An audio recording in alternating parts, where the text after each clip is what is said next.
अनुभवों का अपना कीमती समय देने के लिए धन्यवाद। जैसा कि आप सब जानते हैं कि प्रदेश कांग्रेस कमेटी के द्वारा हमीरपुर में जहां पर समय समय पर हम मीडिया के साथ जो है वो संवाद करेंगे। आज जैसा कि लोकसभा चुनाव इस प्रदेश में होने जा रहे हैं और पूरे देश के साथ साथ इस प्रदेश के माध्यम से माननीय प्रधानमंत्री जी ने जो बात हिमाचल के लोगों के साथ पिछले चुनावों के दौरान की, जो वादे उन्होंने, ये जो है वो 40% पे पहुंच गई है। तो साफ दर्शा रहा है कि केंद्र सरकार की जो गलत नीतियां हैं उसका परिणाम हमारी इकोनॉमी पे पड़ रहा है। वो कह रहे हैं कि हमने महिला सुरक्षा पे ध्यान दिया। मैं उसके ऊपर भी बताना चाहूंगा कि 2014 से 2022 तक महिलाओं के खिलाफ जो अपराध हैं वो 31% जो है वो बढ़ गए हैं। ये डाटा जो है ये उन्हीं की सेंट्रल एजेंसीज दे रही हैं, तो कांग्रेस पार्टी नहीं दे रही। तो महिला सुरक्षा पे भी जो है वो फेल हुए हैं।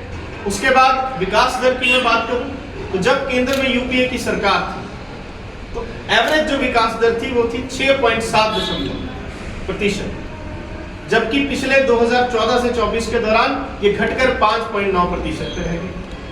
वो कहते हैं कि हम अर्थव्यवस्था को जो है वो बढ़ाने का काम कर रहे हैं। जब हमारी केंद्र में सरकार थी तो हमने अर्थव्यवस्था को जो था वो डबल करने का संकल्प लिया, परंतु जब हमने छोड़ा तो वो 100 लाख करोड़ थी, आज मात्र 173 लाख करोड़ है। उसको डबल भी नहीं कर पाए, तो ट्रिलियन करने की जो बात करते हैं वो तो सामने धरातल पे। टूरिज्म को बढ़ाने के लिए जो है मैं विशेष ध्यान दूंगा, क्योंकि हिमाचल मेरा दूसरा घर है। आपने देखा कि जब प्रदेश में आपदा आई और जो टूरिज्म के हमारे मुख्य क्षेत्र है, मनाली है, कुल्लू है, वहां पे किस तरह से नुकसान जो है वो टूरिज्म के क्षेत्र को हुआ। तो उस समय भी केंद्र की ओर से भारतीय जनता पार्टी की सरकार ने कोई विशेष राहत जो है वो हिमाचल प्रदेश को नहीं दी, जबकि 4 के 4 सांसद पिछले चुनावों में जो थे वो भारतीय जनता पार्टी के जीत के गए। हमारा उपचुनाव में जो था वो एक सांसद आया और हमारी जो सांसद और वर्तमान प्रदेश अध्यक्ष हैं उन्होंने उस समय केंद्रीय नेतृत्व से मुलाकात की, केंद्रीय मंत्रियों से मिली, परंतु भारतीय जनता पार्टी का कोई भी सांसद जो है वो उनसे नहीं मिला। तो मोदी जी का जो पिछले चुनाव का ये भाषण था हिमाचल प्रदेश में, ये सारा का सारा, इसके अंदर एक भी वादा जो उन्होंने हिमाचल की जनता से किया वो पूरा नहीं हुआ। उसका एक एग्जाम्पल जो था वो मैंने आपके सामने रखा। अधिक हम जो है वो सैनिकों की सुरक्षा जो है उसके ऊपर ध्यान दे रहे हैं, परंतु उसके विपरीत अग्निवीर योजना को प्रधानमंत्री जी लेकर आए और 6 महीने की ट्रेनिंग के बाद जब उन युवाओं को हमारे विरोधियों की सेना के सामने भेज दिया जाएगा तो उसका नतीजा क्या होगा ये आप सब बेहतर जानते। तो दूसरी भी जो उनकी बात थी उसके भी उन्होंने बिल्कुल विपरीत कार्य किया। और मैं मीडिया के माध्यम से ये भी बताना चाहूंगा कि टोटल हमारे जो लद्दाख में है वो 65 पेट्रोलिंग पॉइंट्स हैं, जिनमें से 26 पे जो है वो चाइना ने इस दौरान कब्जा कर लिया। तो सेना की सुरक्षा, देश की सुरक्षा का क्या उन्होंने ध्यान रखा, ये आज आपके साथ।